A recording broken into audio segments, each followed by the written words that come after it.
अल्हम्दुलिल्लाहि रब्बिल आलमीन वस्सलातु वस्सलामु अला सय्यिदिल मुरसलीन अम्मा बअद फ़अऊज़ु बिल्लाहि मिनश शैतानिर रजीम बिस्मिल्लाहिर रहमानिर रहीम अस्सलातु वस्सलामु अलैका या रसूलल्लाह व अला आलिका व अस्हाबिका या हबीबल्लाह अस्सलातु वस्सलामु अलैका या नबिय्यल्लाह व अला आलिका व अस्हाबिका या नूरल्लाह।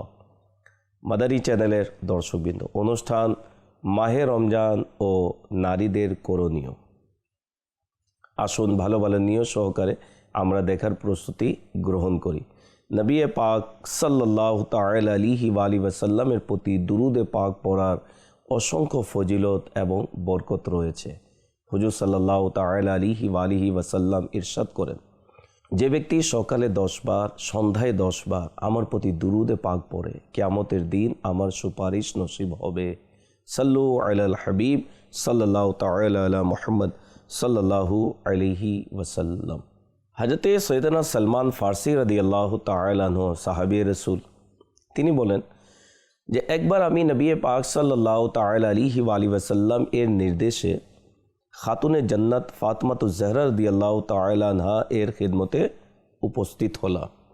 আমি দেখলাম দুই সম্মানিত নাতি হযরতে হাসান ও হুসাইন রাদিয়াল্লাহু তাআলা আনহুমা ঘুমিয়ে আছেন, আর সৈয়দায়ে কায়নাত ফাতেমাতুজ জহরা রাদিয়াল্লাহু তাআলা আনহা তাদের পাখা ঝলাচ্ছেন, পাখা ডলা দিচ্ছেন, বাতাস দিচ্ছেন, এবং তার জিহ্বায় আল্লাহ তাআলার পবিত্র কালাম কোরআনুল করিমের তিলাওয়াত অব্যাহত ছিল। এই দৃশ্য দেখে আমার উপর এক বিশেষ আবেগের ভাব সৃষ্টি হলো। সুবহানাল্লাহ, সুবহানাল্লাহ। মাদানী চ্যানেলের দর্শকবৃন্দ এবং এই অনুষ্ঠান যারা দেখছেন, সুবহানাল্লাহ, একটু লক্ষ্য করে দেখুন, সৈয়দায়ে কায়নাত ফাতেমাতুজ জহরা রাদিয়াল্লাহু তাআলা আনহা এর তেলাওয়াতের প্রতি কত গভীর আগ্রহ ছিল যে ঘরের কাজকর্মে ব্যস্ত থাকলেও তার জিহ্বায় কোরআনুল করিমের তেলাওয়াত অব্যাহত ছিল। সুবহানাল্লাহ। ইমামে হাসান ইমামে হুসাইন রাদিয়াল্লাহু তাআলা আনহুমাকে পাখা দিয়ে বাতাস করছেন, হাত দিয়ে বাতাস হচ্ছে, মুখ দিয়ে কোরআনুল করিমের তেলাওয়াত হচ্ছে। সুবহানাল্লাহ। কত খাতুনে জন্নত রাদিয়াল্লাহু তাআলা আনহা কোরআনকে ভালোবাসতেন, কোরআনের তিলাওয়াত অধিক করতেন। ওই সকল মহিলারা যারা ঘরের কাজকর্ম করতে গিয়ে কিচেনের মধ্যে রান্না করছেন, টেপ রেকর্ডে গান বাজছে, তো হেডফোন লাগিয়ে গান শুনে শুনে আপনি রান্না করছেন। মাজাল্লাহ, মোবাইল ফোনে ছায়াছবি দেখে আপনি ছায়াছবি দেখছেন, রান্নাও করছেন। খাতুনে জান্নাত রাদিয়াল্লাহু তাআলা আনহা এর আদর্শ দেখুন, সন্তানকে বাতাস দিচ্ছেন আর এদিকে কোরআনুল করিম এর তিলাওয়াত জারি রেখেছেন। আমরাও যদি চাই আমাদের সন্তান যেন নেককার হয়, পরেজগার হয়, মুত্তাকি হয়, তাহলে আমাদেরকে আমলের মাধ্যমে সেটি প্রমাণ করতে হবে যে আমিও নেককার। মা বাবা নেককার হলে সন্তানও নেককার হয়। আর মায়ের প্রভাব সন্তানের উপর বেশি পড়ে। যারা সন্তান সম্ভাবা হয়ে থাকেন, ওই সময় আল্লাহ তাবারক ওয়া তাআলার জিকির, কোরআনুল করিমের তিলাওয়াত, নেক কাজ সন্তানের উপর প্রভাব ফেলে।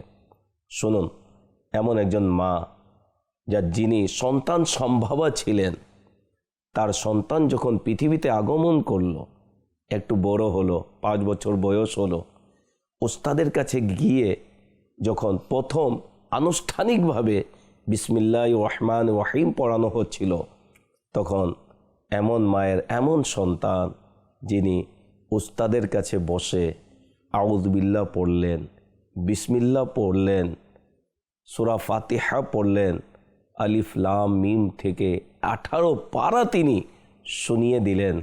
যখন হুজুর বলল যে বেটা আরও পড়ো, তখন তিনি বললেন আমার এতটুকুই মুখস্থ। কিভাবে হলো? তিনি বললেন আমি যখন আমার মায়ের গর্ভে ছিলাম, আমার মা প্রতিদিন তিলাওয়াত করতেন, তো আমি এই 9 মাসে 18 পারা শুনে শুনে মায়ের গর্ভেই আমি মুখস্থ করে নিয়েছি। মা সন্তান সম্ভাবা অবস্থায় কোরআনুল করিম তিলাওয়াত করছিলেন, সন্তানও কেমন সন্তান তিনি জন্ম দিয়েছেন, যে সন্তান শুনে শুনে কোরআনুল করিম তিলাওয়াত তিনি মুখস্থ করে নিলেন। আর তিনি আর কেউ নয়, তিনি হচ্ছেন পীরানে পীর, পীরে দস্তগীর, মাহবুবে সুবহানি, কিন্দিলে নুরানি, শেখ মহিউদ্দিন আব্দুল কাদির জিলানি আল হাসানি ওয়াল হুসাইনি রাদিয়াল্লাহু তাআলা আনহু, যা প্রথম রমজানে তার জন্মদিবস আমরা পালন করে থাকি। সুবহানাল্লাহ। এবং গৌসে পাক রহমতুল্লাহ তাআলার আম্মা যান, যিনি সন্তান সম্ভবা অবস্থায়ও তিনি কোরআনুল করিম জারি রেখেছিলেন। সুবহানাল্লাহ। এবং তাদের আদর্শে আমাদের ইসলামী বোনদের জন্য, মহিলাদের জন্য অনেক কিছু রয়েছে। অনেকে যখন সন্তান সম্ভবা হয় বা নিজের ঘরের কাজকর্ম করে থাকেন, দেখা যায় এত ব্যস্ত যে কোরআনুল করিম তিলাওয়াত করার সময় নেই, নামাজ পড়ার সময় নেই, জিকির করার সময় নেই, বাকি সব কাজের জন্য সময় আছে, সময় নেই তিলাওয়াত করার সময় নেই, জিকির করার সময় নেই। এরূপ যদি করেন তাহলে পরকালের অবস্থা আমাদের কেমন হবে? তাই নিজের কবরের দিকে তাকিয়ে, আখরাতের দিকে তাকিয়ে আমরা যেন আমলে নিজেকে নিয়োজিত করি, আমলে নিয়ে আসি। আমলই নাজাত রয়েছে। কোরআনুল করিম ফুরকানুল হামিদ, আল্লাহ তাবারক ওয়া তাআলার ঐশী গ্রন্থ, ঐশী কিতাব। এই কিতাব যারা তিলাওয়াত করে, কোরআনুল করিম যারা তিলাওয়াত করে, সুবহানাল্লাহ, আল্লাহ তাবারক ওয়া তাআলার পক্ষ থেকে কেমন প্রতিদান রয়েছে, কেমন সওয়াব রয়েছে শুনুন। এটি পাঠ করা, শিক্ষা দেয়া এবং মনোযোগ দিয়ে শোনা সবই সওয়াবের কাজ। কোরআনের একটি অক্ষর পাঠ করলে 10টি নেকি প্রদান করা হয়। এই প্রসঙ্গে নবী করিম সাল্লাল্লাহু তাআলা আলাইহি ওয়াসাল্লাম ইরশাদ করেন, যে ব্যক্তি কিতাবুল্লাহর অর্থাৎ কোরআনুল করিমের একটি অক্ষর পাঠ করবে সে একটি নেকি পাবে, আর একটি নেকি 10টির সমান। আমি বলছি না যে আলিফ লাম মিম একটি অক্ষর, বরং আলিফ একটি অক্ষর, লাম একটি অক্ষর এবং মিম একটি অক্ষর। সুবহানাল্লাহ, সুবহানাল্লাহ। অর্থাৎ কেউ যদি আলিফ লাম মিম এই একটি আয়াত যদি তেলাওয়াত করে, 3টি অক্ষর এখানে রয়েছে, 30টি নেকি তার আমল নামায় লিখে দেওয়া হবে। শুধু 30টি নয়, আল্লাহ তাআলার আরও দয়া দেখুন। সুবহানাল্লাহ। আরিফ বিল্লাহ নাসিহুল উম্মাহ হযরতে আল্লামা আব্দুল গনি বিন ইসমাইল নাবুলুসি হানাফি রহমতুল্লাহ তাআলা আলাইহি এই হাদিস উল্লেখ করে বলেন, যদি আমরা আলিফ লাম মিম এর প্রতিটি অক্ষরকে বিস্তৃতভাবে বিবেচনা করি, আলিফ লাম মিম, তবে এই 3টির নিজস্ব অক্ষর সংখ্যা দাঁড়ায় 9টি। অর্থাৎ আলিফ লিখতে আলিফ লাম ফা, আলিফ 3টি এখানে, লাম লিখতে 3টি অক্ষর, মিম লিখতে 3টি অক্ষর, তাহলে হলো 9টি। তো আব্দুল গনি বিন ইসমাইল নাবুলুসি রহমতুল্লাহ তাআলা বলেন, এভাবে মোট নেকির সংখ্যা দাঁড়ায় 90টি। সুবহানাল্লাহ, সুবহানাল্লাহ। সাল্লু আলাল হাবিব সাল্লাল্লাহু তাআলা আলা মুহাম্মদ সাল্লাল্লাহু আলাইহি ওয়াসাল্লাম। নবী করিম সাল্লাল্লাহু আলাইহি ওয়াসাল্লাম ইরশাদ করেন, খায়রুকুম মান তাআল্লামাল কুরআন ওয়া আল্লামাহু, তোমাদের মধ্যে সর্বোত্তম সেই ব্যক্তি যে কোরআন শিখে এবং অন্যদেরকে শিখায়। अल्लाह मुझे हाफिज़ कुरान बना दे, कुरान के अहकाम पे भी मुझको चला दे, आमीन। हजरत सैयदना अब्दुर रहमान बिन सुलमी রাদিয়াল্লাহু তাআলা আনহু কোরআনে পাক শিক্ষা দিতেন এবং বলতেন, এই হাদিস মুবারকেই আমাকে এখানে বসিয়ে রেখেছে। অর্থাৎ খায়রুকুম মান তাআল্লামাল কুরআন ওয়া আল্লামাহু, তোমাদের মধ্যে সর্বোত্তম সেই যে কোরআন শিখে এবং শিখায়। তো তিনি বলেন এই হাদিসে পাকি আমাকে বসিয়ে রেখেছেন এবং কিতাবে বর্ণিত আছে প্রায় 20 বছরের ঊর্ধ্বে তিনি কোরআনুল কারীম মানুষদেরকে শিখিয়েছেন। আল্লাহ তাআলা কিয়ামত পর্যন্ত সওয়াব বাড়াতে থাকেন। একটি হাদিসে পাকে এসেছে, যে ব্যক্তি আল্লাহর কিতাবের একটি আয়াত অথবা দ্বীনের ইলমের একটি অধ্যায় শিক্ষা দেয়, আল্লাহ তাআলা কিয়ামত পর্যন্ত তার সওয়াব বৃদ্ধি করতে থাকবেন। সুবহানাল্লাহ। इलाही खूब दे दे शौक़ कुरान की तिलावत का, शरफ दे गुम्बदे खजरा के साये में शहादत का। आमीन। मुफ्ती আমজাদ আলী আজমি রহমতুল্লাহ তাআলা বলেন, প্রত্যেক মুকাল্লাফ মুসলমান অর্থাৎ বালিগ ও সুস্থ বুদ্ধি সম্পন্ন এর উপর কমপক্ষে একটি আয়াত হেফজ করা ফরজে আইন। একটি আয়াত মুখস্থ থাকতে হবে, এটি ফরজ, ফরজে আইন। সম্পূর্ণ কোরআন হিফজ করা ফরজে কিফায়া। সূরা ফাতিহা এবং আরও একটি ছোট সূরা অথবা তার সমপরিমাণ, যেমন 3টি ছোট আয়াত বা একটি বড় আয়াত হিফজ করা ওয়াজিবে আইন। ওই সকল ইসলামী ভাইরা, ইসলামী বোনেরা যারা কোরআন পড়তেই জানেন না, কোরআনে একটি আয়াতও মুখস্থ নেই, কত দুর্ভাগ্যের বিষয়। অথচ এখানে একটি আয়াত হেফজ করা, মুখস্থ রাখা ফরজে আইন। না করে তাহলে গুনাহগার হবে। মাহে রমজানের দিন অতিবাহিত হচ্ছে, কোরআনুল করিম আমাদের বেডরুমে, আলমারিতে, কিন্তু আমাদের তৌফিক হয় না যে আমরা কোরআন খুলে সেটি তিলাওয়াত যেন করি। কত দুর্ভাগ্যের বিষয়। প্রতিদিন মোবাইল ফোন খুলে আপনি দেখছেন, টেলিভিশন খুলে দেখছেন, মাজাল্লাহ, কানে হেডফোন লাগিয়ে গান বাজনা শুনছেন, সব কিছুর আপনার কাছে গুনাহ করার সুযোগ সুবিধা বের করে সময় অতিবাহিত করছেন। কোরআন তিলাওয়াত করার সময় নেই, কোরআন তিলাওয়াত করতে জানেন না, মাজাল্লাহ, আস্তাগফিরুল্লাহ। আল্লাহ তাআলার দরবারে কি জবাব দিবেন? জীবনে কতবার মাহে রমজান পেয়েছেন, আজও কি এক খতম কোরআনুল করিম দিয়েছেন? যদি না দিয়ে থাকেন, নিজের কাছে প্রশ্ন করুন, আমি কেন পৃথিবীতে আসলাম, আবার আমি কোথায় যাব, কার দরবারে যাব, কোন মুখ নিয়ে যাব? কোরআন আমার বেডরুমে ছিল, আলমারিতে ছিল, কোরআনের বরকত আমি ঘরে পেয়েছি, কিন্তু কোরআন তিলাওয়াত করে আমি আল্লাহ তাআলার দরবারে আসিনি। কেমন লজ্জিত এবং অপমানিত হতে হবে। তাই অনুরোধ করব, ইসলামী ভাইকেও বলবো, ইসলামী বোনকেও বলবো, দাওয়াতে ইসলামী আমাদেরকে সুযোগ করে দিয়েছে। আপনি যতই ব্যস্ত থাকুন, কোরআন শেখার জন্য সময় বের করুন। আলহামদুলিল্লাহ, দাওয়াতে ইসলামী তো ফয়জান অনলাইন একাডেমির মাধ্যমে আপনি ঘরে বসে, আপনার বেডরুমে বসে আপনি কোরআন শিখতে পারেন অনলাইনের মাধ্যমে। মাসিক কিছু ফি দিতে হবে, তবে আপনি ঘরে বসে আপনার সময়ে, আপনি যদি রাত 12টায় শিখতে চান, রাত 12টায় একজন কারি দেওয়া হবে যে আপনাকে কোরআন শেখাবে। শিখে নিন, এখনও সুযোগ রয়েছে।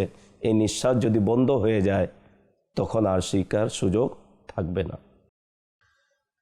अता हो शौक मौला मदरसे में आने जाने का, खुदाया ज़ौक़ दे कुरान पढ़ने का, पढ़ाने का। आमीन। सल्लु अलल हबीब सल्लल्लाहु ताला अला मुहम्मद सल्लल्लाहु अलैहि वसल्लम। আমিরুল মুমিনিন হযরতে সৈয়দনা আলী করমল্লাহু তাআলা ওয়াজহুল করিম ইরশাদ করেন, হযরতে ফাতেমা জহরা রাদিয়াল্লাহু তাআলা আনহা রান্না করার অব্যাহত থাকতো এবং সাথে সাথে তিনি কোরআনুল করিমের তিলাওয়াতও করতেন। রান্নাও করতেন, কোরআনুল করিমের তিলাওয়াতও করতেন।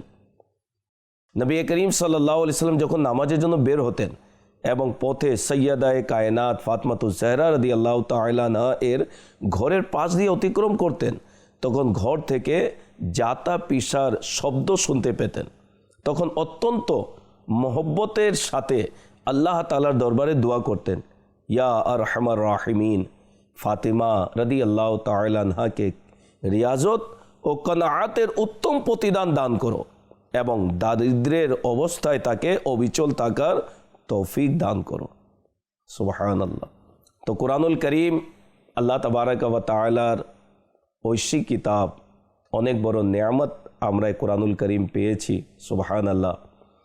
এই 3টি বিষয় অত্যন্ত গুরুত্বপূর্ণ, এই 3টি বস্তুই অত্যন্ত সম্মানিত। একটি হচ্ছে রমজান, দ্বিতীয় হচ্ছে কোরআন, তৃতীয় হচ্ছে কোরআন যার উপর অবতীর্ণ হয়েছে, যিনি সাহিবে কোরআন নবী করিম সাল্লাল্লাহু আলাইহি ওয়াসাল্লাম। এই 3টির মধ্যে পারস্পরিক সম্পর্ক গভীর সামঞ্জস্য অত্যন্ত সুদৃঢ়।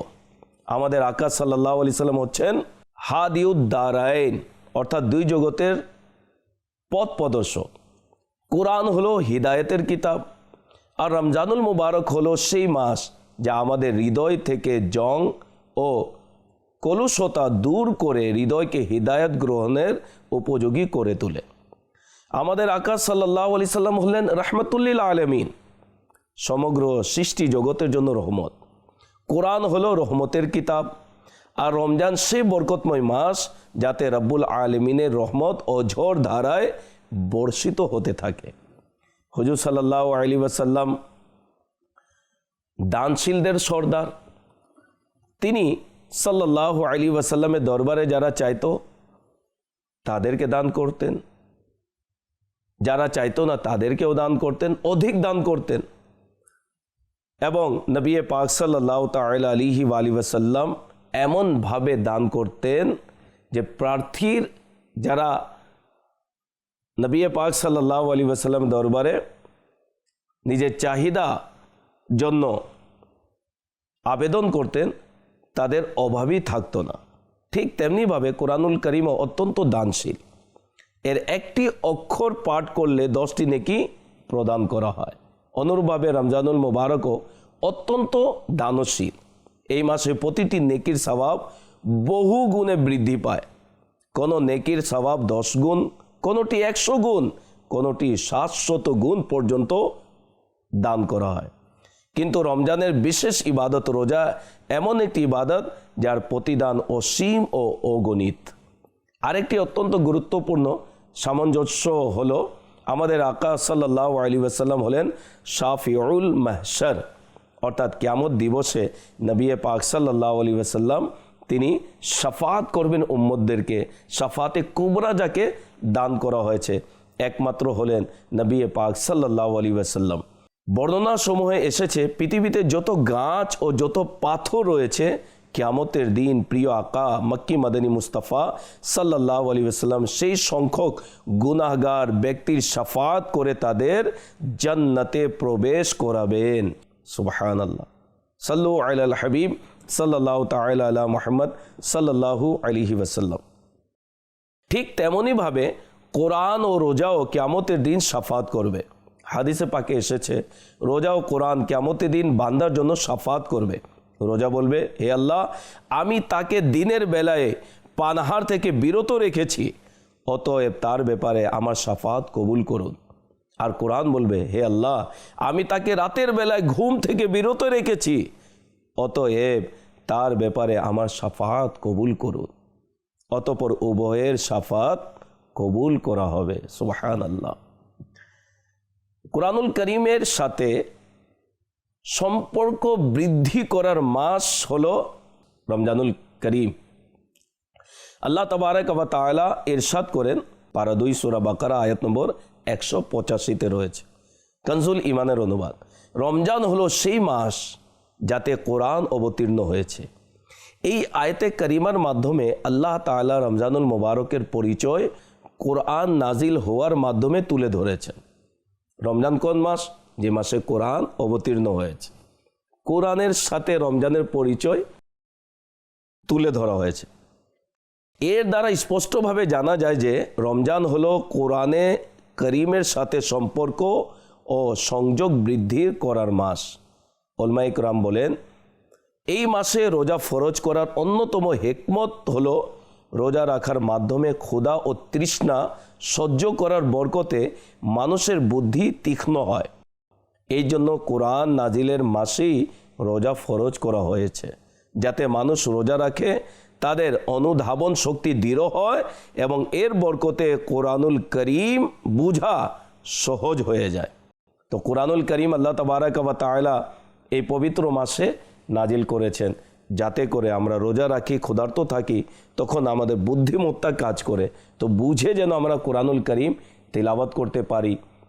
এই জন্য আল্লাহ তাবারক ওয়া তাআলা রমজানে কোরআনুল করিম নাজিল করেছেন। তো মাহে রমজানের দিন অতিবাহিত হচ্ছে। ইসলামী বোনদেরকেও বলবো, আপনি ঘরেই থাকেন, ঘরে কাজকর্ম তো আছেই, দিনের বেলায় সময় পান, সন্ধ্যাবেলায় সময় পান, বা রাতে সময় পেয়ে থাকেন, কোরআনুল করিম খুলে তিলাওয়াত করুন। তিলাওয়াত করে তো দেখুন কোরআনে কি রয়েছে, বরকত রয়েছে, কোরআনে কি রয়েছে, রহমত রয়েছে। কোরআনে কি রয়েছে? নাজাত রয়েছে। কোরআনে কি রয়েছে? আল্লাহর সন্তুষ্টি রয়েছে। আল্লাহ তাবারক ওয়া তাআলা তিলাওয়াতকারীর প্রতি অনুগ্রহ এবং দয়া করে থাকেন। সুবহানাল্লাহ। একটি চমৎকার একটি ঘটনা রয়েছে। যারা কোরআনকে ভালোবাসে, কোরআনের ভালোবাসা বুকে ধারণ করে, কোরআন দেখলেই আবেগে কোরআনকে নিয়ে চুমু খায়, মুখে বুলিয়ে নেয়, মাথায় রাখে, বুকে জড়িয়ে ধরে আর বলে, এটি আমার আল্লাহ তাআলার কালাম। কোরআনুল করিম এর আয়াতসমূহের জিয়ারত করে থাকে। এক ব্যক্তি ইন্তেকাল হলো, তাকে দাফন করার জন্য লোকেরা কবরস্থানে নিয়ে গেল। তো যখন কবর খনন করা হচ্ছিল, তখন পাশের কবরের একটি দেয়াল পড়ে গেল। লোকেরা দেখে আশ্চর্যিত হলো যে পাশে যে কবরের দেয়াল পড়ে গিয়েছিল, তো এক মুর্দা ব্যক্তি শায়িত রয়েছে, অক্ষত অবস্থায় তার শরীর, এবং তার মুখ থেকে একটি ডাল এমনভাবে বের হয়েছে যে তার মুখে টপ টপ করে কিছু তরল জাতীয় জিনিস, তরল পানীয় তার মুখে টপ টপ করে পড়ছে, এবং কবর থেকে সুগন্ধি বের হচ্ছে। লোকদের মধ্যে কোলাহল হলো, সে ব্যক্তি কে? যার শরীর অক্ষত অবস্থায়, তার মুখের মধ্যে তরল জাতীয় কোনো জিনিস তাকে দেয়া হচ্ছে এবং কবর থেকে সুগন্ধি বের হচ্ছে।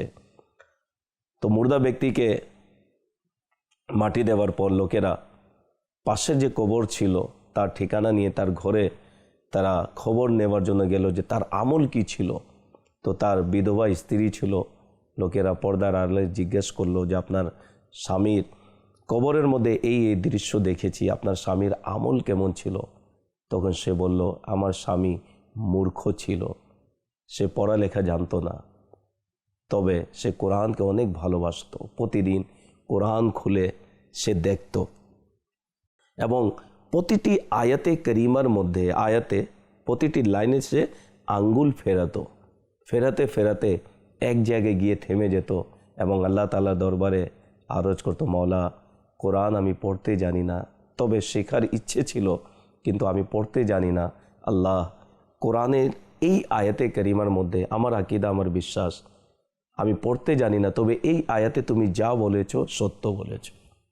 এভাবে সে আবার ওই আঙ্গুল ফেরাতো কোরআনুল করিমের প্রতিটি আয়াতের লাইনে, এক জায়গায় গিয়ে আবার থেমে গিয়ে এই কথাই বলতো, আল্লাহ আমি কোরআন পড়তে জানি না, তবে কোরআনকে আমি ভালোবাসি। এই আয়াতে তুমি মওলা যা বলেছ সত্য বলেছ। তার স্ত্রী বলে, হয়তো বা এই কারণেই আল্লাহ তাআলা আমার স্বামীর প্রতি দয়া করে দিয়েছেন। সুবহানাল্লাহ। তো আমাদের যাদের ঘরে কোরআন রয়েছে একবার জিয়ারত তো করে দেখুন, খুলে তো দেখুন। কোরআন দেখলেও তো সওয়াব পাওয়া যায়, স্পর্শ করলেও সওয়াব পাওয়া যায়, তিলাওয়াত করলে তো সওয়াবই সওয়াব রয়েছে। সুবহানাল্লাহ। আল্লাহ তাআলা আমাদেরকে তৌফিক দান করুক। সাল্লু আলাল হাবিব সাল্লাল্লাহু তাআলা আলা মুহাম্মদ সাল্লাল্লাহু আলাইহি ওয়াসাল্লাম। মাহে রমজান যখন আগমন হতো, আমাদের প্রিয় আকা সাল্লাল্লাহু তাআলা আলাইহি ওয়াসাল্লাম কোরআনুল করিমের সাথে সম্পর্ক আরও বৃদ্ধি করে নিতেন। কোরআনুল করিমের সর্বপ্রথম হাফিজে কোরআন হলেন আমাদের প্রিয় আকা সাল্লাল্লাহু আলাইহি ওয়াসাল্লাম। এমনিতে অধিক কোরআনুল করিমের তিলাওয়াত হতো। রমজানুল মুবারকে নবী পাক সাল্লাল্লাহু তাআলা আলাইহি ওয়াসাল্লাম আরও অধিক তিলাওয়াত করতেন।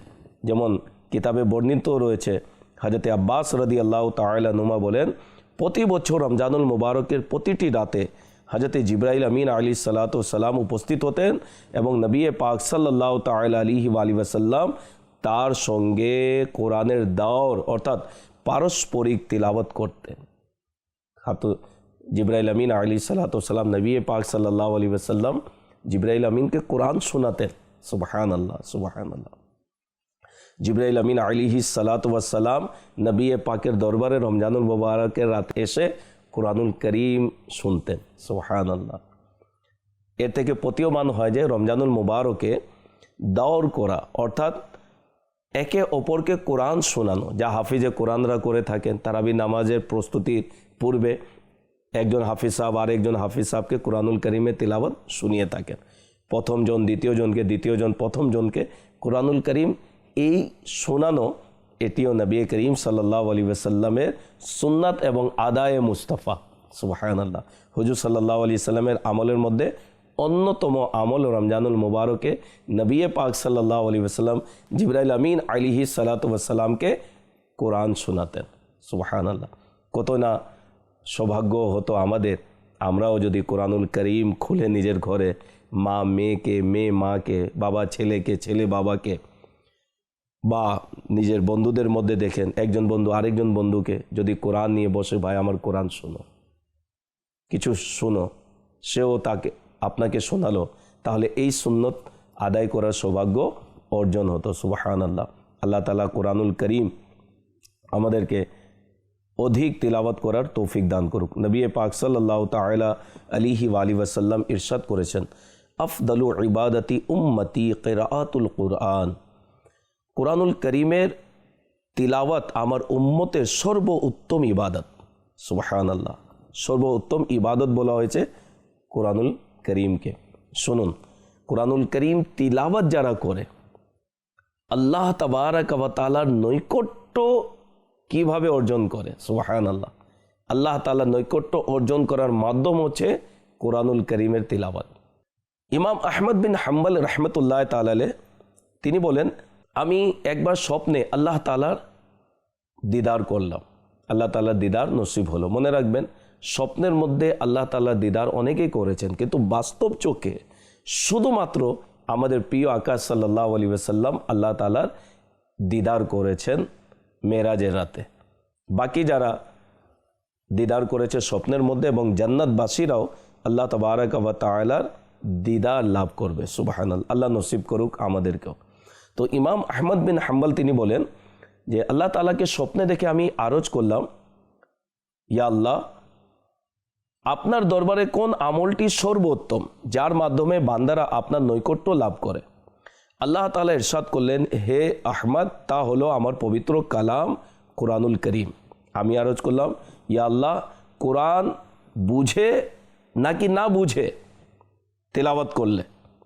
ইরশাদ করলেন, বুঝে পড়ুক বা না বুঝে পড়ুক, উভয় অবস্থাতেই এর ফজিলত রয়েছে।